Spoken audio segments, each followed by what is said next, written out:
My mother gave birth to 8 princes, and every one of them was drowned by the favored consort. My trash father did not punish the killer. Instead, he blamed my mother for being unreasonable. He even wanted to hand me, his only daughter, over to that murderer to raise. Staring at the system countdown with only 3 days left, my mother, a transmigrator, finally gave up. She stopped fighting, knelt in the snow until her forehead bled, and begged to hold me one last time before leaving. What they did not know was that my infertile father had driven away the only woman who could bear his children, and I would become a nightmare none of them could ever escape. After my 8th newborn brother was killed, my mother did not cry or make a scene like before. My father pretended to be heartbroken, told her to be more forgiving, and said the consort was still his real sister. At the palace banquet that night, the consort deliberately humiliated my mother and forced her to pour wine right after childbirth. A drunk prince got lustful, and during the struggle he tore my mother's robe loose. My mother did not resist. She just knelt there numb, bowing and begging for forgiveness. To make the consort smile, my father cruelly ordered my mother to kneel outside in the freezing snow.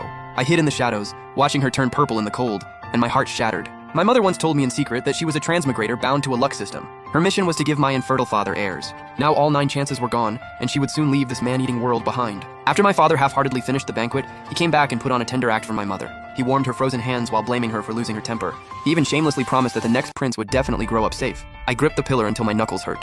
There was no next one. The system countdown had only 3 days left. Even worse were my mother's biological parents. When my mother was abducted years ago, they turned around and adopted the current consort as their fake daughter. When my mother finally escaped and came home, they sent her into the palace as a tool to win favor. At the banquet, they even publicly cursed her for having no shame. Then they begged my father to give me to the consort, claiming it would ease her so-called grief over losing a child. The consort seized the chance to fake tears and said she kept dreaming of her dead child. My father instantly pulled her into his arms and ordered the guards to snatch me away without hesitation.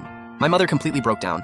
She crawled over in panic and clung to me, refusing to let go. But my father looked annoyed and coldly pried her fingers off me one by one. After I was dragged away, that vicious consort dropped the act and smeared a harsh drug on me in the cold to fake a body full of bruises. The very next morning, she dragged me before my father in tears and falsely accused my mother of abusing her own daughter. Seeing my body covered in fake injuries, my father flew into a rage and stormed into my mother's chambers. My grandmother came along to fan the flames, pointing at my mother and calling her a monster. When my mother saw the marks on my arms, the last bit of light in her eyes went out. She screamed out the truth, accusing them of protecting the consort and killing her children. They had bled her dry just to please a fake heiress. But no one believed her.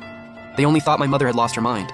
At last, my mother gave in. She collapsed onto the freezing floor and kept bowing until blood streamed down her face. She accepted every false charge, begging my father to let her hold me one final time. Only then did my father agree, like he was granting mercy. My mother stumbled over and held me tight, her burning tears falling against my neck.